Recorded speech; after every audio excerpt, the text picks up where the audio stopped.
والسلام علی سید الانبیاء والمرسلین۔ قال اللہ تعالی و تبارک فی القرآن المجید والفرقان الحمید۔ بسم اللہ الرحمن الرحیم۔ وبالآخرۃ ھم یوقنون۔ صدق اللہ مولانا العظیم و صدق رسولہ النبی الکریم الرؤوف الرحیم۔ اللہم نور قلوبنا بالقرآن وزین اخلاقنا بالقرآن وادخلنا الجنۃ بالقرآن ونجنا من النار بالقرآن۔ قال اللہ تعالی و تبارک فی شان حبیبہ مخبرا وآمرا ان اللہ وملائکتہ یصلون علی النبی یا ایھا الذین آمنوا صلوا علیہ وسلموا تسلیما۔ الصلاۃ والسلام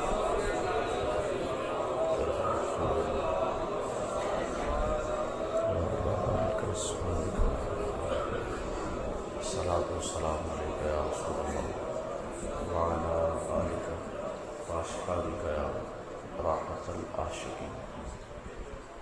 تمام حمد و ثنا، تعریف و توصیف اللہ جل مجدہ الکریم کی ذات پاک کے لیے، جو خالق کائنات بھی ہے اور مالک شخصیات بھی۔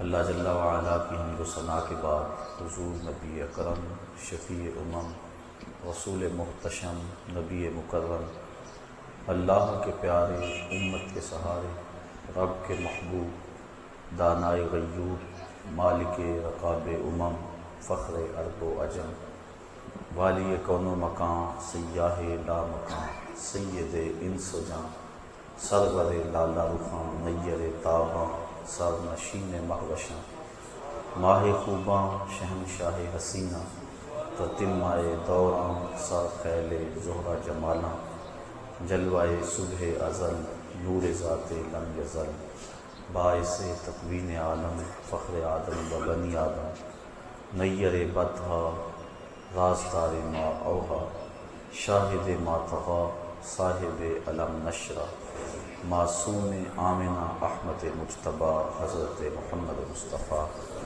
صلی اللہ علیہ وسلم کے حضور ناز میں اپنی عقیدتوں، ارادتوں اور محبتوں کا خراج پیش کرنے کے بعد، واجب الاحترام ذوی الاحتشام برادران اسلام، السلام علیکم ورحمۃ اللہ وبرکاتہ۔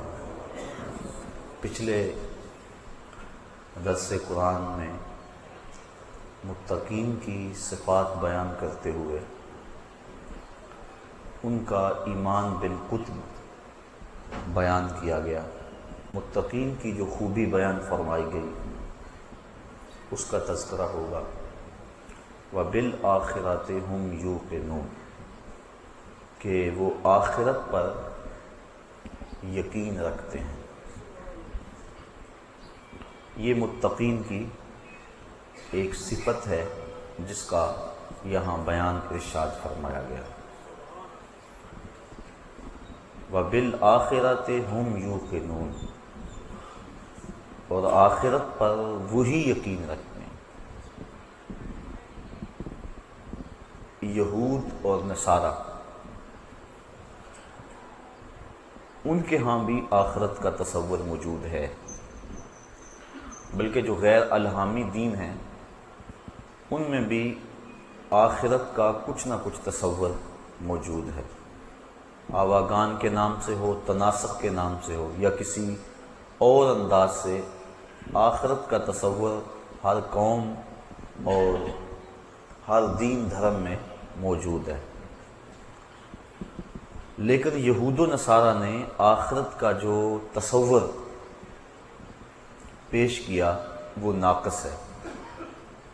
یہ جو غیر الہامی مذاہب ہیں ان کا تو معاملہ الگ ہے، لیکن جو الہامی مذاہب ہیں ان کا تصور آخرت تو ایک جیسا ہونا چاہیے، لیکن تھا تو وہی آخرت کا تصور جو حقیقی طور پہ قرآن نے دیا، لیکن یہود نے اور نصارہ نے اپنی طرف سے اس میں ترمیم کر لی۔ مثال کے طور پہ یہودیوں نے یہ کہا کہ ہم جہنم میں نہیں جائیں گے اس لیے کہ ہم اولاد انبیاء ہیں، اور اگر ہم گئے بھی تو صرف 40 دن تک جہنم میں رہیں گے۔ اور وہ وہی 40 دن ہیں جب ہمارے آباء و اجداد نے بچھڑے کی پرستش کی تھی، لہٰذا پہلے تو ہم جائیں گے نہیں، اور اگر گئے تو صرف لن تمسنا النار الا ایاما معدودہ، ہمیں آگ نہیں چھوئے گی مگر گنتی کے دن، یعنی وہ 40 دن۔ پرستش اور پوجا تو ان کے آباء و اجداد نے کی، تو ان کو یہ سزا کاہے کی؟ ایک بات، اور دوسری بات یہ جو جرم کریں گے، یہ جو خطائیں اور غلطیاں کریں گے، اس کی انہیں سزا نہیں ہوگی۔ وہ کیوں؟ جو کیا ہے اس کی سزا نہیں ہوگی، اور جو نہیں کیا اس کی سزا ہوگی۔ تو عجیب قسم کا دین اور عجیب قسم کا عقیدہ انہوں نے اپنی خواہشات سے گھڑ لیا۔ عیسائیوں نے عقیدہ کفارہ گھڑا۔ عیسائی کہتے ہیں کہ حضرت عیسیٰ علیہ السلام کو بغیر کسی جرم کے سولی چڑھایا گیا۔ ہمارا عقیدہ یہ ہے حضرت عیسیٰ علیہ السلام کو نہ قتل کیا گیا اور نہ ان کو سولی چڑھایا گیا، بلکہ سلامتی کے ساتھ آسمان کی طرف اٹھا لیا گیا۔ قرآن مجید نے اسی چیز کو وضاحت کے ساتھ بیان فرما دیا۔ عیسائی کہتے ہیں ان کو سولی چڑھایا گیا، ان کو پھانسی دی گئی، صلیب پہ لٹکا دیا گیا۔ تو چونکہ ان کا قصور کوئی نہیں تھا، انہوں نے جرم کوئی نہیں کیا تھا کہ جس کی سزا میں ان کے ساتھ یہ سلوک کیا جاتا، تو قیامت تک جتنے بھی آنے والے عیسائی ہیں، اب وہ حضرت عیسیٰ علیہ السلام کے بغیر کسی گناہ کے سولی پر چڑھ جانے کی وجہ سے وہ نجات پائیں گے، اور ہمارے نبی ہمارے حصے کی سزا بھگت چکے ہیں۔ جو نہیں کیا ناکردہ کی سزا پانے کے ساتھ ان کی امت کو یہ فائدہ پہنچا کہ اب قیامت تک عیسائی جو مرضی کرتے رہیں انہیں کچھ نہیں ہوگا، ان کا نبی ان کی سزا بھگت چکا ہے۔ یہ ہے ان کا عقیدہ کفارہ، جس نے گناہ میں ان کو دلیر کر دیا، جو مرضی کرتے پھرو تمہیں کچھ نہیں ہوگا۔ یہودیوں نے کہا کہ ہم نہیں جائیں گے، جہنم میں جائیں گے نہیں، اور اگر گئے بھی تو چند دن جائیں گے۔ اللہ تعالیٰ نے تردید فرمائی قرآن مجید کے اندر، ارشاد فرمایا کہ اگر تمہیں اس بات کا یقین ہے تو پھر مرنے کی آرزو کرو، اور ساتھ ہی فرمایا وَلَن يَتَمَنَّوْهُ أَبَدًا، یہ کبھی بھی مرنے کی آرزو نہیں کر سکتے۔ کیوں نہیں کر سکتے؟ کہ انہوں نے جو آگے بھیجا ہے انہیں پتا ہے کہ ہم نے کیا کرتوتیں کی ہوئی ہیں۔ تو یہ اپنے نفس کو تسلی دینے کے لیے، خود فریبی کے لیے انہوں نے عقیدہ گھڑ لیا کہ ہم چونکہ اولاد انبیاء ہیں لہذا میں کچھ نہیں ہوگا، اور انہوں نے عقیدہ کفارہ گھڑ لیا، لہذا ان کا عقیدہ آخرت کا ناقص ہے، اور ان کا عقیدہ یہود کا وہ بھی آخرت کا ناقص ہے۔ اسلام نے جو عقیدہ دیا وہ صحیح ستھرا اور پاکیزہ عقیدہ دیا کہ جو تم کر رہے ہو لکھا جا رہا ہے، اللہ کے علم میں ہے، کرامن کاتبین الگ لکھ رہے ہیں، تمہارے اعضاء الگ گواہی دیں گے، اور ایک ایک چیز تمہارے سامنے اس دن آ جائے گی۔ بلکہ بندہ جب اپنی معمولی سے معمولی خطا کو بھی دیکھے گا لکھا ہوا تو کہے گا ما لہذا الکتاب لا یغادر صغیرۃ ولا کبیرۃ الا احصاها، ہاں اس کتاب کو کیا ہو گیا، اس نے چھوٹی بڑی کوئی بات نہیں چھوڑی، سب کچھ لکھ دیا۔ تو ایک ایک چیز لکھی جا رہی ہے، قیامت کے دن ہر شے تشت ازبام ہو جائے گی۔ یوم تبلی السرائر فما لہ من قوۃ ولا ناصر، اس دن سارے راز کھول دیے جائیں گے، ہر شے سامنے آ جائے گی۔ تو اللہ تعالیٰ اگر چاہے گا تو اپنے کرم سے کسی کو معاف کر دے گا، لیکن اگر وہ سزا دینا چاہے تو کوئی شخص دم نہیں مار سکتا۔ اس لیے اس دنیا کے اوپر انسان سے گناہ سرزد ہو جائیں تو وہ توبہ کرے، توبہ سے گناہ ختم ہو جاتے ہیں، مٹ جاتے ہیں، بلکہ گناہ نیکیوں میں بدل جاتے ہیں۔ اور اگر وہ توبہ کے بغیر اس دنیا سے چلا گیا، اس کے نامہ اعمال کے اندر وہ گناہ موجود رہے، تو پھر اس کو اس کی سزا بھگتنا ہوگی۔ اللہ اپنی مرضی سے چاہے تو درگزر فرما لے۔ جو حقوق العباد ہیں، بندوں کے جو حق ہیں، وہ قیامت کے دن بھی معاف نہیں ہوں گے، انہیں اللہ تعالیٰ جل شانہ صاحبان حق کے سپرد کرے گا۔ اور اگر کسی نے کسی کے 2 پیسے بھی دبا لیے ہوئے ظلماً تو 700 با جماعت نماز اس کے بدلے میں لے لی جائے گی۔ تو ہم دیکھیں کہ ہم کیا کر رہے ہیں اور کس جگہ پہ کھڑے ہیں اور اپنا کیا دھرا کیسے برباد کر رہے ہیں۔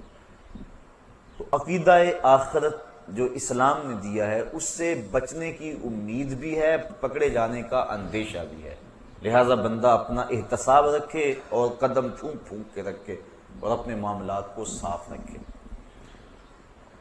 ہمارے بنیادی عقائد جو ہیں وہ 3 ہیں: عقیدہ توحید، عقیدہ رسالت اور عقیدہ آخرت۔ عقیدہ توحید اللہ تعالیٰ جل شانہ کو واحد احد صمد بے نیاز یکتا ذات میں صفات میں ماننا۔ عقیدہ رسالت کا اقرار اور اللہ تعالیٰ کی طرف سے جو خلق خدا کی رہنمائی کا نظام ہے اس کو تسلیم کرنا۔ تیسرا عقیدہ آخرت، جس کی وضاحت آپ کے سامنے پیش کی گئی۔ یہ جو کفار مکہ تھے یہ توحید کا انکار نہیں کرتے تھے، بتوں کو شامل کرتے تھے ساتھ، یعنی وجود باری کا انکار نہیں کرتے تھے، اللہ تعالیٰ کے وجود کا ایمان رکھتے تھے لیکن بتوں کو بھی ساتھ شریک مانتے تھے، لہٰذا ان کے عقیدے میں خرابی آئی۔ رسالت کا بھی انکار نہیں کرتے تھے، رسالت کا حضور کے ساتھ جو انتصاب ہے اس کا انکار کرتے تھے، یعنی یہ اس بات کا انکار نہیں کرتے تھے کہ کوئی رسول ہوتا نہیں، وہ کہتے رسول ہوتے ہیں، لیکن حضور کے بارے میں کہتے تھے لستا مرسلا، کہ آپ رسول نہیں ہیں، یعنی رسالت کا انکار حضور کی ذات سے کرتے تھے، نفس رسالت کے منکر نہیں تھے۔ لیکن تیسرا عقیدہ جو ہمارا اسلام کا بنیادی ہے، عقیدہ توحید، اس کا وہ ڈٹ کے انکار کرتے تھے۔ وہ کہتے تھے یہ بات سمجھ سے باہر ہے کہ جب ہم مر جائیں گے ہماری ہڈیاں جو ہے وہ خاک میں مل جائیں گی تو دوبارہ کیسے ہمیں زندہ کیا جائے گا، اس بات کا وہ ڈٹ کے انکار کرتے تھے۔ جتنی بھی مکی آیات ہیں آپ پڑھ لیں، اس میں عقیدہ آخرت کا اس بات زوردار انداز میں کیا گیا، عموماً مکی آیات کے اندر، چونکہ کفار آخرت کے عقیدے کا ڈٹ کے انکار کرتے تھے اور وہ کہتے تھے کہ یہ بات سمجھ سے باہر ہے۔ سورہ یاسین کے اندر اللہ تعالیٰ جل شانہ نے ان کے اس اعتراض کو بیان فرمایا، ارشاد ہوا وَضَرَبَ لَنَا مَثَلًا وَنَسِیَ خَلْقَهُ، اس کی مثال کہ جو اپنی خلقت کو، تخلیق کو بھول گیا، کیا کہتا ہے؟ قَالَ مَنْ يُحْيِي الْعِظَامَ وَهِيَ رَمِيمٌ، کہتا ہے ان ہڈیوں کو کون اٹھائے گا جبکہ یہ بوسیدہ ہو جائیں گے، جب خاک میں مل جائیں گی، گودے ختم ہو جائیں گے، ہڈیوں میں مٹی بھر جائے گی، تو ان ہڈیوں کو جوڑ کر دوبارہ انسان کیسے بنے گا؟ یہ وہ اعتراض کرتا ہے۔ قل قَالَ مَنْ يُحْيِي الْعِظَامَ وَهِيَ رَمِيمٌ، کہ کون ان ہڈیوں کو جوڑے گا جبکہ یہ بالکل بوسیدہ ہو جائیں گی؟ قل، اے حبیب آپ فرما دیجئے، یحییھا الذی انشأھا اول مرہ، ان ہڈیوں کو وہی جوڑے گا جب ہڈیاں بھی نہیں تھی جس نے انسان پیدا کر لیا۔ اب تو میٹیریل موجود ہے، بکھرا پڑا ہے، جب میٹیریل بھی موجود نہیں تھا، جب مادہ بھی موجود نہیں تھا، تو جس نے اس کو پیدا کیا اور پھر انسان بنایا، اب اس کے لیے ہڈیوں کو جوڑ کر انسان بنانا کون سا مشکل ہے؟ تو دو لفظی دو ٹوک اور بڑا خوبصورت جواب دیا۔ حبیب آپ فرما دیں، کل آپ ارشاد کر دیں، یحییھا الذی انشأھا اول مرہ، ان کو وہی دوبارہ زندگی دے گا، دوبارہ ان کو جوڑے گا کہ جس نے پہلی مرتبہ ان کی تخلیق کی، جس نے ہڈیوں کو پیدا کیا، ان کو جوڑ کے انسان بھی بنا لے گا۔ تو اور بھی دوسرے مقامات پر اللہ تعالیٰ جل شانہ نے شاف میں سورہ طارق کے اندر، جس مالک نے انسان کو صلب سے اور سینے کی پسلیوں سے نکالا، یخرج من بین الصلب والترائب انہ علی رجعہ لقادر، جب انسان کو تخلیق ہوئی تو وہ سینے کی پسلیوں سے اور صلب سے نکالا گیا، تو پھر اس کی تخلیق ہوئی اور کتنی منمونی صورت دے دی گئی. تو جب مالک نے وہاں سے نکال کر اتنی خوبصورت صورت سے اس کو نوازا، تو جب یہ قبر میں چلے جائے گا تو اس کو دوبارہ کیا اٹھانے پہ وہ قادر نہیں ہے؟ جو پسلیوں سے کھینچ کے انسان کو تعمیر کرتا ہے، جو صلب کی ہڈی سے انسان کو کھینچ کے تعمیر کر لیتا ہے، تو کیا وہ مرے ہوئے انسان کو دوبارہ زندگی نہیں بخش سکتا؟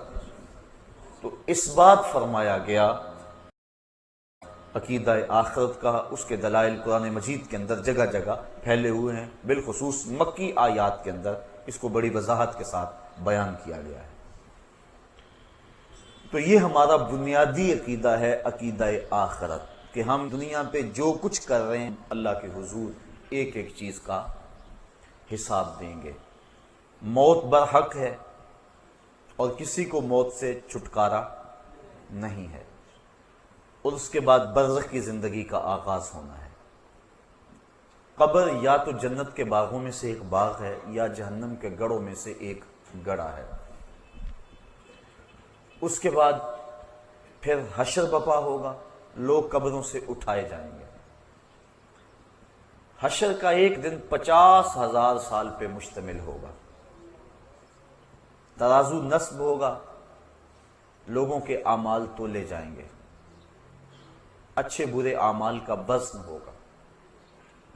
آج جو پلڑا بھاری ہوتا ہے وہ نیچے کو جھک جاتا ہے، لیکن میزان کا معاملہ برعکس ہے. جو پلڑا بھاری ہوگا وہ اوپر کو اٹھے گا، چونکہ نیکیاں نور ہوتی ہیں اور نور کی اٹھان اوپر کی طرف ہوتی ہے، تو وہ بھاری پلڑا جو ہے وہ اوپر کی طرف اٹھے گا. اس کے بعد پھر پل صراط سے گزرنا ہوگا، اور وہ بال سے باریک ہے، تلوار سے تیز ہے، اور جہنم کی پشت کے اوپر نصب ہے. کوئی بجلی کی سرعت کے ساتھ گزر جائے گا، کوئی تیز رفتار گھوڑے کی طرح گزر جائے گا، کچھ پیدل انسان کی طرح، اور کچھ جو ہے وہ جس طرح انسان بڑی مشکل سے چلتا ہے، جس کے پاؤں ہاتھ نہ ہو، اس انداز سے سست روی سے چلے گا، اور کچھ کٹ کر اس کے اندر گر پڑیں گے. اور جہنم اور دوزخ اللہ تعالیٰ کے قہر و غضب اور اس کی رضا کے مظہر ہیں. جس پہ اللہ راضی ہوگا اس کو جنت میں بھیجے گا، جس پہ ناراض ہوگا اس کو جہنم میں ڈالے گا. جہنم کی آگ جو ہے وہ اس دنیا کی آگ کے بدلے میں 70 گنا تیز ہے. بلکہ علماء لکھتے ہیں کہ اگر اس جہنم سے کسی شخص کو نکال کر اس دنیا کی آگ میں ڈالا جائے تو اسے نیند آ جائے، یعنی اس قدر تیز ہے وہ اس آگ کے مقابلے میں. جبریل امین سے حضور نے پوچھا کہ مجھے جہنم کے عذابوں کا تذکرہ سناؤ. عرض کی حضور سب سے ہلکا عذاب جہنمی کو جو دیا جائے گا وہ یہ ہے کہ اس کے پاؤں میں آگ کے جوتے ہوں گے، باقی پورا بدن اس کا سلامت ہوگا، صرف پاؤں میں آگ کے جوتے رکھے جائیں گے. یہ خفیف ترین عذاب ہے. یغلی منہما دماغہ، جوتے پاؤں میں ہوں گے لیکن دماغ پگھل کے ناک اور کانوں کے راستے سے باہر آ جائے گا. یہ سب سے ہلکے عذاب کی کیفیت ہے. جو سخت عذاب ہے الیاذ باللہ، اس میں بڑی بڑی گہری وادیاں ہیں. جہنمی اس میں چیخے گا، پکارے گا، 70 سال تک تو اس کی آواز کوئی نہیں سنے گا، اور 70 سال کے بعد داروغہ جہنم جھڑک کے کہے گا، بول کیا بولنا ہے؟ وہ کہے گا کہ مجھے پانی دو، تو اس کو پھر پانی دیا جائے گا. کون سا پانی؟ مائے معین نہیں، سلسبیل نہیں، کوثر نہیں، تسنیم نہیں. کون سا پانی؟ اس کو مائے حمیم پلایا جائے گا اور غسلین دیا جائے گا. مائے حمیم اتنا گرم اور کھولتا ہوا پانی ہوگا کہ جب اس کو کٹورے میں ڈال کر اس کے سامنے رکھا جائے گا اور وہ پینے کے لیے منہ آگے بڑھائے گا، اس سے اٹھنے والی بھاپ سے اس کے منہ کی کھال ادڑ کے اس پیالے میں گر پڑے گی، لیکن اس کے باوجود اس کو پینا پڑے گا. یہ اس کے عذاب کی ایک صورت ہوگی. اور غسلین جہنمیوں کے پیپ کا پانی ہوگا. اللہ اکبر، الیاذ باللہ. اور وہ اتنا بدبودار ہوگا، امام ابو رجب حنبلی لکھتے ہیں اگر غسلین کا ایک قطرہ اب دنیا پہ ڈال دیا جائے تو اس کی بدبو سے انسان تو انسان رہے، جانوروں کے دماغ بھی پھٹ جائیں. اور اس کو وہ پانی پینا ہوگا. اس نے اللہ کی نافرمانی کی، اس کے حکموں کو توڑا اور اپنی منشا اور مرضی اور خواہش کے مطابق چلتا رہا تو کل قیامت کے دن سخت اس کو تکلیف اٹھانا ہوگی۔ جنت اللہ کی رضا کا منظر ہے اور وہاں زمین کستوری کی ہے۔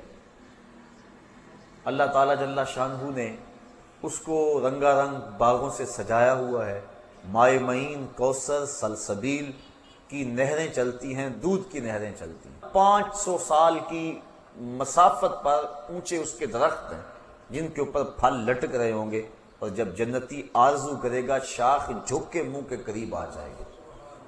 مختلف پانی اس کو دیے جائیں گے، لیکن سب سے بڑا جنتی کے لیے اعزاز یہ ہوگا، حوریں پلائیں گی اس کو، غلمان پلائیں گے، لیکن سب سے بڑا اس کے لیے یہ اعزاز ہوگا وَسَقَاهُمْ رَبُّهُمْ شَرَابًا طَهُورًا، کہ ان کا رب دست کرم سے شراب طہور کے جام پلائے گا۔ تو یہ ساری چیزیں آخرت سے متعلق ہیں۔ جہنم اور جنت، پلسرات، میدان حشر۔ میدان حشر کی سختیاں بھی بہت ساری بیان ہوئی کہ لوگ اپنے اپنے گناہوں کے سبب سے پسینے میں شرابور ہوں گے۔ حضور ارشاد فرمایا کہ لوگ قبروں سے برہنہ اٹھائے جائیں گے۔ تو ام المومنین حضرت عائشہ صدیقہ رضی اللہ تعالیٰ عنہ کب کپا گئیں، کہا حضور ایک دوسرے سے شرم نہیں آئے گی؟ فرمایا عائشہ معاملہ تو اس سے بھی سخت ہے، کسی کو ہوش رہا تو شرم آئے گی نا۔ ہر ایک کے طوطے اڑے ہوئے ہوں گے، ہوش اڑے ہوئے ہوں گے، عجیب کیفیت ہوگی۔ اللہ اکبر۔ لوگ اپنے اپنے گناہوں کے سبب پسینے میں شرابور ہو گئے، کوئی گھٹنوں تک، کوئی ٹخنوں تک، کوئی کمر تک، اور کسی کو پسینے کی لگام دی جائے گی، اور وہ یہ یوں ہی پسینہ نہیں ہوگا جس طرح ہمیں پسینہ آتا ہے، وہ گرم ہوگا، گرم۔ اگر اس کا ایک قطرہ احد پہاڑ پہ رکھا جائے تو وہ پگھل جائے، اور اس پسینے کا ایک قطرہ اگر دنیا پہ ڈال دیا جائے بدبو سے دماغ پھٹ جائے۔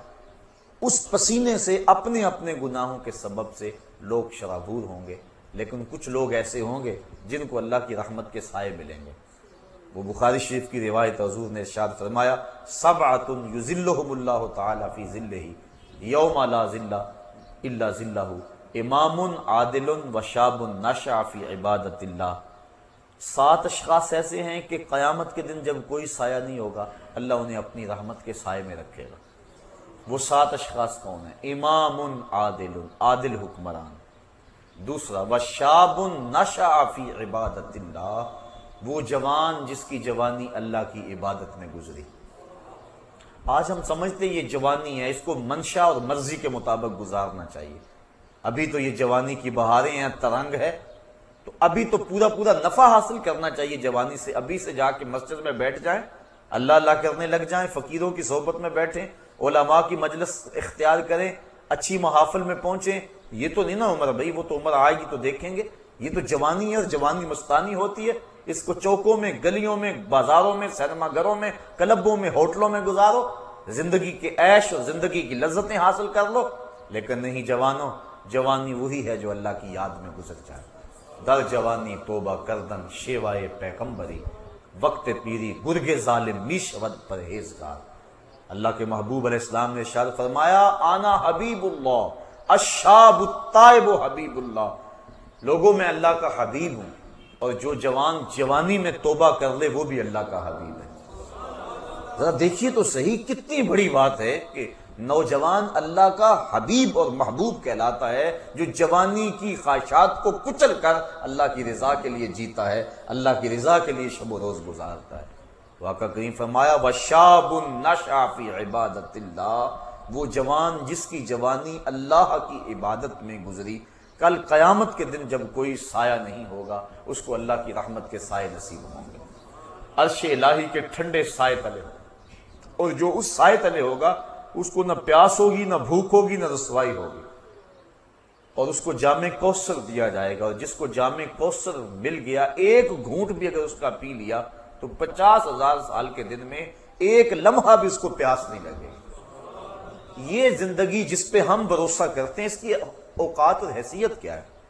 ہم پتہ نہیں کیوں غافل ہو گئے، ہم نے کبھی اس نہج پہ سوچا ہی نہیں ہے کہ ہم تھوڑے سے عرصے کو خوبصورت بنانے کے لیے، رنگین بنانے کے لیے، پر آسائش بنانے کے لیے اس زندگی کو برباد اور تباہ کر لیتے ہیں جو ابدی اور سرمدی اور نہ ختم ہونے والی۔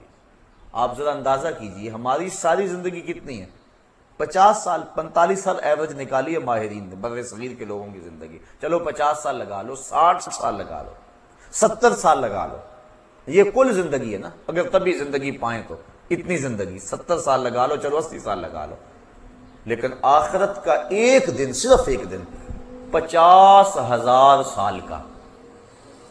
تو ذرا تصور تو کریں، ذرا کیلکولیٹر لے کے کسی دن حساب تو کرنا کہ یہ ساری زندگی ایک طرف اور 50,000 سال کا ایک دن ایک طرف۔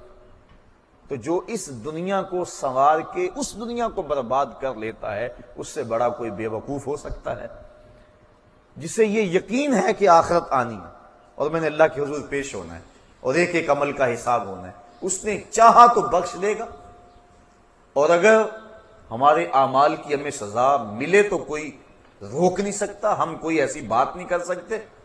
حضرت عمر فاروق رضی اللہ تعالیٰ عنہ فرماتے ہیں کہ میں اس سے اتنا ڈرتا ہوں کہ اگر مجھے پتا چلے کہ ساری دنیا جنت میں جائے گی، صرف ایک بندہ جہنم میں جائے گا، تو میں ڈرتا ہوں کہ کہیں وہ ایک میں نہ بن جاؤں، اور اگر مجھے یہ خبر ہو کہ سارے لوگ جہنم میں جائیں گے تو ایک بندہ جنت میں جائے گا، تو میں اللہ کی رحمت سے امید رکھتا ہوں کہ وہ ایک کبھی میں ہو جاؤں، میں اس کی رحمت سے یہ توقع اور امید رکھتا ہوں۔ تو یہ بات ذہن نشین رہے کہ بڑے بڑے لوگ جن کی زندگی تقوی اور طہارت سے عبادت تھی، وہ اپنی زندگی کتنی احتیاط سے گزارتے تھے، لیکن اس کے باوجود خشیت الہی کے جذبے کتنے تھے۔ ہم بھول گئے کہ ہم نے مالک کی حضور پیش ہونا ہے، اور یہ بات پکی ہے، اگر آنکھیں بند کر لیں اور دنیا کی مستی میں کھو جائیں اور پرواہ نہ کریں، یہ الگ بات ہے، لیکن اس کا یہ مطلب نہیں ہے کہ وہ مرحلہ آنے والا نہیں ہے۔ بلی کو دیکھ کر کبوتر نہ آنکھیں بند کر لیتا، اس کی فطرت ہے، اور وہ یہ سمجھتا ہے کہ میں بلی کی نظروں سے اوجھل ہو گیا، لیکن 2 لمحوں کے بعد جب بلی کے خونی پنجے اس کے سینے کو چیر رہے ہوتے ہیں، پھر اسے پتا چلتا ہے کہ میرا آنکھیں بند کر لینا، چشم پوشی کرنا مجھے بلی کے قہر و غضب سے بچا نہیں سکا۔ اسی طرح اگر ہم چند لمحوں کے لیے اپنی دنیا میں مگن ہو جائے، اپنے جہان میں لگ جائیں اور چشم پوشی کر لیں آخرت سے، تو کیا ہمارا آخرت سے، قبر سے، حشر سے، موت سے اور آنے والے جتنے بھی مراحل ہیں ان سے چشم پوشی کر لینا کیا ان معاملات کو ہمارے سے دور کر دے گا؟ وہ تو بدستور اپنی جگہ پہ کھڑے ہیں اور ہم لمحہ لمحہ موت کے قریب ہو رہے ہیں، اور کوئی پتہ نہیں کس وقت پیغام اجل آ جائے۔ موم کو آپ رکھ دیں دھوپ میں تو کتنی دیر تک اپنا وجود برقرار رکھ پائے گی؟ برف قطرہ قطرہ پگھل پگھل کے پگھل جائے گی، جب گنتی الٹی شروع ہو جائے تو پھر کام جلدی 0 تک پہنچ جاتا ہے۔ یہ سانسوں کی گنتی الٹی شروع ہے، زندگی کی برف پگھل رہی ہے، ہم سمجھتے ہیں ہم بڑے ہو رہے ہیں لیکن ہم چھوٹے ہو رہے ہیں، ایک ایک لمحہ ہمارا ایک ایک قدم اٹھنے والا موت کے قریب ہو رہا ہے، اور موت کے قریب ہم پہنچ رہے ہیں، لیکن اس کے باوجود کتنی دیدہ دلیری ہے کہ ہم اس کی تیاری نہیں کرتے۔ وہ شخص کتنا غافل ہے جسے یہ یقین ہے کہ موت آنی ہے اور میں نے اللہ کے حضور پیش ہونا ہے اور میرے ایک ایک عمل کا حساب ہونا ہے، اور پھر وہ پریشان نہیں ہوتا اور اچھے اعمال کی کوشش نہیں کرتا۔ تو آخرت کا عقیدہ ہمیں، جو مسلمانوں کو عقیدہ آخرت دیا گیا ہے، یہ عقیدہ انسان کی زندگی میں عمل کی بہار لاتا ہے، رونق لاتا ہے عمل کی، کہ چلے گئے دوسرے، میں نے بھی چلے جانا ہے اور وہاں ایک ایک ذرے کا حساب لیا جانا ہے۔ ثم لتسألن یومئذ عن النعیم، اس دن ایک ایک نعمت کے بارے میں پوچھا جائے گا۔ آج مجھے بھی موقع ہے، آج آپ کو بھی موقع ہے، آج زندگی کی ڈوری لٹکی ہوئی ہے، سانس چل رہی ہے، آج اگر توبہ کریں تو توبہ کا دروازہ کھلا ہوا ہے، آج اگر ہاتھ پھیلائیں تو مالک قریب ہو کے بندوں کی سن رہا ہے۔ ابھی مغرب سے سورج طلوع نہیں ہوا، ابھی باب توبہ واہ ہے، کھلا ہوا ہے، ہماری زندگی، صحت، سب کچھ موجود ہے۔ اب اگر ہم اس کے حضور توبہ کے آنسوؤں سے اپنے گناہوں کے دفتر میں لکھی ہوئی بدیوں کو مٹانے کی کوشش کریں تو وہ مٹ سکتی ہیں، بلکہ وہ نیکیوں میں بدل سکتی ہیں، چونکہ اللہ تعالیٰ نے قرآن مجید میں فرمایا ہم ان کے گناہوں کو نیکیوں میں تبدیل کر دیتے ہیں جو سچی توبہ کرتے ہیں۔ التائب من الذنب کمن لا ذنب لہ، گناہوں سے توبہ کرنے والا ایسا ہے جس طرح اس نے کوئی گناہ کیا ہوا ہی نہیں ہے۔ سارے گناہ اس کے مٹ جاتے ہیں، وہ ایسے پاک ہو جاتا ہے جس طرح ماں کے پیٹ سے اس نے جنم لیا ہو۔ یہ کتنی کرم نوازی، اگر ایسا موقع بھی نہ دیا جاتا، جو کر لیتے اس کی سزا ہو کے ہی رہنی ہے، پھر تو پھنس گئے تھے، مسئلہ بن گیا تھا۔ لیکن یہاں ہے تم نے جتنے مرضی گناہ کیے ہیں، آؤ مالک کی چوکھٹ پہ آ جاؤ، ندامت کا اظہار کرو، شرمسار ہو جاؤ اور ہاتھ پھیلا کے کہو مالک ہم سے غلطی ہوگی، ہم تجھے بھولے رہے، دنیا کی بھول بھلائیوں میں پھنسے رہے، ہمیں پتہ ہی نہیں کھتے تیرے حضور ہم نے پیش ہونا ہے، اور اس کا اذعان و یقین تو تھا، لیکن شیطان نے ایسی غفلت طاری کر دی کہ ہم سے کتنی خطائیں سازد ہوگی۔ اب دیکھ تیرے بندے پلٹ کے بالآخر تیری چوکھٹ پہ آ گیا نا، مالک تو کریم ہے، ہمیں معاف کر دے۔ اللہ تعالیٰ فرشتوں کو کہتا ہے میرے فرشتوں دیکھو یہ میرا بندہ بالآخر میرے در پہ ہی آیا ہے نا، تم گواہ ہو جاؤ میں نے اپنے اس بندے کی مغفرت فرما دی۔ آقا کریم صلی اللہ علیہ وسلم نے ارشاد فرمایا جب کوئی بندہ جنگل میں جا رہا ہو تو جنگل کے اندر اس کا اونٹ گم ہو جائے، جس کے اوپر اس کے کھانے کا سامان بھی تھا، اس کے پینے کا پانی بھی تھا، اور وہ سو گیا، اونٹ گم ہو گیا۔ اب وہ اٹھا دائیں بائیں دیکھا، اونٹ نہیں مل رہا، صحرا ہے، اب اس کا کھانا بھی وہی، پانی بھی وہی اسی اونٹ پہ۔ اب وہ موت کا انتظار کرنے لگا تھک ہار کے، اور اچانک اس کی آنکھ لگ گئی۔ پھر جب اس کی آنکھ کھلی تو اونٹ جو ہے وہ اس کے پاس کھڑا تھا، تو وہ بڑا خوش ہوا اور کہنے لگا اے اللہ میں تیرا رب اور تو میرا بندہ۔ کہنا تو یہ تھا نا کہ میں تیرا بندہ اور تو میرا رب۔ تو اس نے جلدی میں اور اس قدر سے خوشی ہوئی کہ خوشی سے مغلوب ہو گیا، اور اسے لفظ بھی یاد نہ رہے کہ میں کیا کہہ رہا ہوں، تو اس نے یہ کہہ دیا کہ اے میرے اللہ تو میرا بندہ اور میں تیرا رب، یعنی اس نے یہ خوشی سے کہا، اس قدر مغلوب ہو گیا۔ تو فرمایا کہ صحابہ اس بندے کو جب اونٹ مل گیا اور اس نے مغلوب ہو کے یہ بات کہی، بتاؤ اس کو اونٹ ملنے سے کتنی خوشی ہوئی؟ کہا کہ حضور بہت زیادہ۔ فرمایا جس قدر اونٹ ملنے سے اس کو خوشی ہوئی، جب بندہ توبہ کرتا ہے اللہ اس سے بھی زیادہ خوش ہوتا ہے۔ تو ذرا دیکھو تو صحیح، بلا جس نے جرم کیا ہوا ہو، جو بھاگا ہوا ہو، جب پلٹ کے آئے تو کیا حالت ہوتی ہے؟ باپ کے گھر سے بھاگا ہو یا ماں کے پاس سے بھاگا ہو، استاد سے بھاگا ہو یا تھانے سے بھاگا ہو، جیل خانہ سے بھاگ گیا ہو یا کسی اور جگہ سے بھاگ گیا ہو، بھاگا جب پلٹ کے آتا ہے تو اسے پتہ ہوتا ہے کہ میرے ساتھ کیا سلوک ہونے والا ہے، لیکن یہ ڈر ایسا ڈر ہے جب بھاگا ہوا پلٹ کے آتا ہے اللہ کی رحمت بڑھ کے اس کا استقبال کرتی، میرے بندے تو واپس آ گیا ہے، تو اللہ تعالیٰ جل شانہ کی رحمتیں بڑھ کر اپنے اس بندے کا استقبال کرتی ہیں۔ تو اس عنوان سے بہت کچھ کہا جا سکتا ہے، میں یہی کہوں گا کہ آج موقع ہے، اللہ نے صحت دی ہے، اللہ نے جوانی دی ہے، اگر کوئی بڑھاپا ہے تو بڑھاپے میں بھی توبہ۔ اب تو وہ کیا کہتے ہیں سورج غروب ہونے کے قریب ہے، دیگرتے دن گیا محمد اوڑک نو ڈوب جانا۔ ویسے تو پتہ بچے بوڑھے جوان کا بھی نہیں ہے، حضرت امام غزالی فرماتے ہیں معاشرے میں ذرا نظر دوڑا کے دیکھو بچے زیادہ نظر آتے ہیں یا بوڑھے یا جوان؟ کہا تمہیں بچے زیادہ نظر آئیں گے۔ کہا اس کا مطلب یہ ہے کہ لوگ جوان کم ہوتے ہیں، زیادہ بچپن میں مر جاتے ہیں۔ تو میں پھر دیکھو جوان زیادہ ہیں یا بوڑھے زیادہ ہیں؟ کہا بوڑھے کم نظر آئیں گے، جوان زیادہ نظر آئیں گے۔ کہا اس کا مطلب یہ ہے کہ لوگ بڑھاپے تک کم پہنچتے ہیں، زیادہ لوگ جوانی میں موت کے منہ میں چلے جاتے ہیں۔ اور اگر کسی کو اللہ نے یہ مہلت دے دی کہ وہ بوڑھا ہو گیا تو پھر اس کو اب بڑھاپے میں بھی اپنے رب سے دور نہیں رہنا چاہیے، اور جوان کو جوانی کے لمحوں کو غنیمت سمجھنا چاہیے، اور اپنے رب کے حضور رجوع لانا چاہیے، پچھلے گناہوں سے توبہ کرنا چاہیے، آخرت کا عقیدہ مضبوط سے مضبوط تر ہو، اور اسے یقین ہو کہ میں نے اللہ کے حضور پیش ہونا ہے، اور یہ عقیدہ اور یہ اذعان و یقین اس کو آخرت کی سختیوں سے بچا سکتا ہے، اس کی زندگی میں انقلاب لا سکتا ہے۔ میں اور آپ تیزی کے ساتھ موت کی طرف بڑھ رہے ہیں۔ پوچھا گیا نا زندگی اور موت کے بارے میں کیا خیال ہے؟ عرض کی فجر کی نماز پڑھی ہے، پتہ نہیں ظہر پڑھیں گے یا کہ نہیں۔ کہا اتنی لمبی امیدیں لگائے بیٹھے ہو، کہا ظہر پڑھی ہے، پتہ نہیں عصر پڑھیں گے یا کہ نہیں۔ کہا طول عمل کی بات کہی، کہا عصر پڑھی ہے، پتہ نہیں مغرب پڑھ سکیں گے یا کہ نہیں۔ ایک نے بولا ایک رکعت پڑھی ہے، پتہ نہیں دوسری رکعتیں بھی پڑھیں گے کہ نہیں۔ فرمایا یہ سب کچھ تم کہتے ہو، میں تو یوں کہتا ہوں ایک طرف سلام پھیرا ہے، پتہ نہیں دوسری طرف سلام بھی پھیر سکیں گے یا کہ نہیں۔ اور آپ دیکھتے ہیں کہ اچانک ایک بندہ موت کے منہ میں چلا جاتا ہے، ہم سمجھتے یار یہی تو بھی تھا تھوڑی دیر قبل، لیکن اچانک موت دبوچ لیتی ہے۔ تو قبل اس سے کہ وہ وقت آن پہنچے اور کوئی حجت باقی نہ رہے، مجھے اور آپ کو اپنے اعمال کی اصلاح کر لینی چاہیے۔ اللہ تعالیٰ نے موقع دیا، بار بار توبہ کا موقع دیا، اور اس انداز سے پچھلی امتوں کو سہولت نہیں تھی جس انداز سے امت مصطفیٰ کو عطا کی گئی۔ اور پھر دوسری بات یہ ہے کہ تھوڑا بھی عمل کرو گے، اس امت کو یہ اعزاز بخشا گیا ہے، تھوڑے عمل پہ بڑا اجر و ثواب رکھا گیا۔ آقا کریم فرمایا ایک بندہ فجر سے ظہر تک کام کرتا ہے، اس کو 1 درہم ملتا ہے۔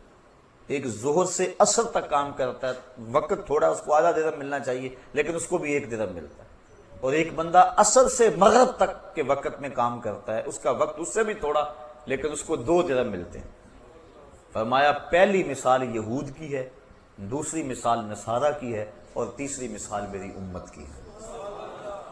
تو کیسی لوٹ سے لگی ہوئی ہے، اور ہم کتنے محروم ہیں۔ ہم ان چیزوں کے پیچھے بھاگ رہے ہیں جو ہمارے لیے پیدا کی گئی تھی، جو ہماری خدمت کے لیے پیدا کی گئی تھی، اور جن کی تخلیق کا مقصد ہماری ضرورت کی کفالت کرنا تھا، اور ہم ان کے پیچھے بھاگ رہے ہیں۔ بچہ جب شکم مادر میں 120 دن کا ہوتا ہے، فرشتہ آ کے اس کا رزق لکھ جاتا ہے، تو جو لکھا گیا اس سے زائد 1 پیسہ بھی نہیں ملے گا، اور جب لکھا گیا اس سے قبل نہیں ملے گا۔ تو ہمارا یہ کام نہیں تھا جو ہم کر رہے ہیں، ہمارا کام تھا اپنے رب کو راضی کرتے اور اس آخرت کے دن کے لیے تیاری کرتے۔ ویسے ڈر تو رہتا ہے ہر شخص کو موت کا، امام غزالی فرماتے ہیں وہ بھی 3 طرح کا ڈر ہے۔ کچھ لوگ اس لیے ڈرتے ہیں کہ اگر میں مر گیا تو میری زندگی کی لذتیں چھن جائیں گی، اب تو میرا وقار ہے، مسند ہے، عہدہ ہے، شان و شوکت ہے، زندگی کی لذتیں ہیں، دوست احباب کا ماحول ہے، خوش گپیاں ہیں، اگر میں مر گیا تو یہ سب کچھ جاتا رہے گا، اس وجہ سے وہ موت سے ڈرتا ہے۔ یہ ڈر انسان کی زندگی میں عیش و عشرت کو بڑھا دیتا ہے۔ بابر بعیش کوش کے عالم دوبارہ نیست، بابر عیش کر لو کہ زندگی بار بار نہیں ملے گی۔ یہ ڈر مذموم ڈر ہے۔ کچھ لوگ موت سے اس لیے ڈرتے ہیں کہ اگر میں مر گیا تو میرے بوڑھے ماں باپ کا کیا بنے گا، میں تو گھر کا واحد کفیل ہوں، اور میرے ماں باپ کو اگر میری وفات کی اچانک خبر پہنچ جائے، بڑھاپے میں اب وہ ہیں، انہوں نے پالا پوسا جوان کیا، اب میرے سے نفع حاصل کرنے کے دن ہیں ان کے، اگر میں مر گیا تو ان کے دل پہ کیا بیتے گی، میرے بچے یتیم ہو جائیں گے، در در کے دھکے ان کا مقدر ہوں گے، میری بیوی بیوہ ہو جائے گی۔ وہ اس خیال سے ڈرتا ہے میرے دوست کس صدمے میں 2-4 ہوں گے، وہ اس خیال سے تڑپ جاتا ہے، اور موت کا خوف اس کے دل میں آنا شروع ہو جاتا ہے، اور وہ رونے لگ جاتا ہے یا پریشان ہو جاتا ہے۔ یہ ڈر بھی انسان کی زندگی میں لالچ کو، ہوس کو بڑھا دیتا ہے۔ اکٹھے کر لو تاکہ بعد والے پریشان نہ ہو، جو کچھ آج کل ہے ہو رہا ہے۔ تیسرا ڈر امام غزالی فرماتے ہیں ایک مومن کا ڈر ہے، اور وہ سوچتا ہے اگر میں اچانک اب مر جاؤں تو میرے پلے کون سا نیک عمل ہے جو لے کر اللہ کے حضور پیش ہو سکوں گا، میرے پلے کمائی کون سی ہے۔ ماضی کو دیکھوں تو گناہوں سے لتھڑا پڑا، اعمال کا دفتر دیکھوں تو خالی، تو کون سی شے ہے میرے پلے، کس منہ سے جاؤں گا اپنے رب کے ہاں۔ حضرت سری سختی ایک بزرگ ہیں، حضرت جنید بغدادی کے شیخ اور ماموں لگتے ہیں رشتے میں، فرماتے ہیں میں تو اس بات سے ڈرتا ہوں کہ اپنے رب کا سامنا کیسے کروں گا، اس نے مجھے کیا دیا اور میں نے کیا کیا اس کے لیے۔ اور حضرت اقبال، علامہ اقبال کہتے ہیں میں تو اس بات سے ڈرتا ہوں کہ میں رسول کریم کا سامنا کیسے کروں گا۔ اور اللہ کی بارگاہ میں عرض کرتے ہیں تو غنی از ہر دو عالم من فقیر، روز معاشر عذر ہائے من پذیر، گر تو می بینی حسابم ناگزیر، از نگاہ مصطفیٰ پنہا بگیر۔ اے اللہ میرا حساب نہ لینا، مجھے یوں ہی معاف کر دینا، اور اگر میرا حساب لینا ضروری ٹھہرا تو کم از کم حضور کے سامنے نہ لینا، مجھے حضور سے شرم آئے گی۔ تو دیکھیے یہ تھا خوف اور یہ تھی خشیت۔ تو یہ مقصد موت کا، یہ اس انداز سے ڈر کہ اگر میں اچانک مر جاؤں تو میرے پلے کون سا نیک عمل ہے۔ اور آج کل تو آپ دیکھ رہے ہیں کہ اچانک موتیں واقع ہو رہی ہیں، بندہ توبہ کو مؤخر کر دیتا ہے، وہ کہتا ہے کہ یار ابھی میری عمر نہیں ہے انشاءاللہ، کوئی کہتا ہے بس شادی میری ہو لے پھر اس کے بعد میں یہ کروں گا، کوئی کہتا ہے بس میں ریٹائرمنٹ لے لوں اس کے بعد میں نے حج کرنا ہے، پھر بچوں کی شادیاں کرنی ہے، پھر میں ہوں گا مسجد ہوگی۔ یہ ایسے ایسے باتیں کر رہے جس طرح سب کچھ اس بندے کے قبضے میں ہو، کس نے یہ سب کچھ کرنا ہے، جبکہ یہ تو اپنی ایک سانس کا بھی مالک نہیں ہے۔ اسے تو ایک سانس کا نہیں پتا، جو اندر گئی ہے وہ باہر آئے گی کہ نہیں، جو باہر ہے وہ اندر جائے گی کہ نہیں۔ جس بندے کا اتنا اختیار بھی نہیں ہے اپنی سانس پہ، وہ کہہ رہا ہے کہ بس جی آپ کی بات سمجھ آ گئی، انشاءاللہ میں ریٹائرمنٹ لے لوں، پھر میں بچوں کی شادیاں کر لوں، پھر میں حج پہ جانا ہے، پھر آ کے انشاءاللہ میں ہوں گا مسجد ہوگی اور سنگے درے محبوب ہوگا، پھر میں جو ہے انشاءاللہ دیکھنا کیسا میرا زندگی کا رنگ بدلتا ہے۔ یہ وہ شخص کہہ رہا ہے جس کے قبضے میں ایک سانس بھی نہیں ہے۔ ابھی میں جوان ہوں، بس تھوڑی عمر اور ہو جائے، بس آپ انتظار کر لیں۔ یہ وہ کہہ رہا ہے، یہ نفس اندر سے آوازیں دے رہا ہے، یہ شیطان اس کو ایسی باتیں سکھا اور پڑھا رہا ہے تاکہ وہ توبہ کو مؤخر کر لے، اور اچانک اگر موت آ جائے تو یہ بری موت مرے، چونکہ اچانک موت سے تو حضور نے بھی پناہ مانگی نا، اللہم انی اعوذ بک من الموت الفجاء، اے اللہ اچانک موت سے میں تیری پناہ مانگتا ہوں، یعنی اچانک موت سے پناہ مانگی۔ آج کل تو کئی ڈھب ہیں اچانک موت کے، ایکسیڈنٹ ہو گیا، بم دھماکے ہو گئے، بیماریاں ایسی ہیں، اچانک بندہ اس دنیا سے چلا جاتا، اس کو توبہ کی توفیق ہی نہیں ملتی۔ تو انسان توبہ کو مستقبل پہ مؤخر کرے تو ایک تو اسے مستقبل کی خبر نہیں ہے، اور دوسرا اب وہ مؤخر کر رہا ہے جو حالت اس کے دل کی اب ہے، تو اس کے باوجود وہ مؤخر کر رہا ہے، تو جب 4 سال گزر جائیں گے دل اور سخت ہو جائے گا، تو کیا پھر اس کو ہو سکتا ہے خیال بھی نہ آئے کہ میں توبہ کر لوں؟ تو جو حالات اب ہیں وہ شاید اس وقت نہ ہو، تو توبہ میں تاخیر کرنا یہ بھی بہت بڑی محرومی ہوتی ہے۔ تو اگر اللہ تعالیٰ کسی کو توفیق دے دے، اپنا راستہ دے دے، تو وہ ایک لمحہ بھی تاخیر نہ کرے، وہ اللہ کے حضور اپنے گناہوں سے معافی مانگ لے۔ یہی بندے کے لیے اعزاز ہے، اور یہی بندے کی حقیقی سرخروئی ہے۔ عقیدہ آخرت ایک بڑا وسیع مفہوم ہے، اور اس کے عنوان سے بہت کچھ کہنے والا تھا، لیکن آج کی اس نشست میں اسی عنوان سے کچھ باتیں میں آپ کی گوش گزار اس امید سے کی ہیں، شاید کہ کسی دل میں اتر جائے میری بات، اور میں اور آپ اپنی زندگی کے اندر تبدیلی لانے کی کوشش کریں، اچھے لوگوں کی سنگت اور صحبت میں بیٹھیں، اور اپنے معمولات کو بہتر رکھیں۔ برے لوگوں کی صحبت سے بچنا بہت ہی ضروری ہے، کیونکہ اللہ کے محبوب علیہ السلام نے ارشاد فرمایا المرء علی دین خلیلہ فلینظر احدکم من یخالل، ہر شخص اپنے دوست کے دین پہ ہوتا ہے، جب وہ کسی سے دوستی لگانے لگے تو وہ دیکھے کہ وہ کس سے دوستی لگا رہا ہے۔ اس لیے ہم نے کسی سے تعلق جوڑتے ہوئے پہلے دیکھنا ہے کہ اس کے معمولات کیا ہیں۔ اگر کوئی غافل ہے تو پھر نمازی کو بھی وہ غافل کر دے گا، اور اگر کسی نماز پڑھنے والے سے دوستی ہے تو پھر ایک دن وہ اس کو کھینچ کے مسجد کی طرف لے جائے گا۔ اس لیے میں اور آپ اپنی دوستیاں، اپنے دائیں بائیں کے ماحول، اچھے لوگوں کی سنگت اور صحبت اختیار کیا کرو، اور اچھی چیزیں سننے کو ملیں تو اس کے لیے وقت نکالا کرو۔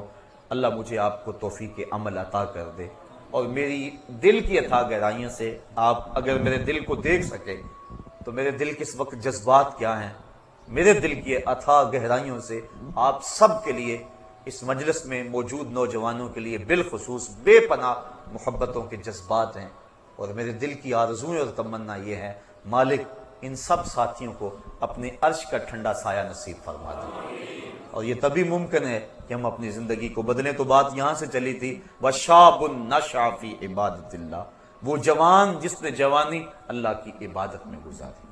اور اگلا فرمایا وَرَجُلٌ قَلْبُهُ مُعَلَّقٌ بِالْمَسَاجِدِ، وہ آدمی جس کا دل مسجد کے ساتھ لگا رہتا ہے، اس کو ڈھونڈو تو مسجد میں ملے گا، تلاش کرو تو اللہ کے گھر میں ہوگا۔ لوگ تو کہتے ہیں فلاں مسیتڑ ہو گیا، لیکن اس مسیتڑ کی قدر و قیمت کا کل قیامت کے دن خبر ہوگی، پتہ چلے گا۔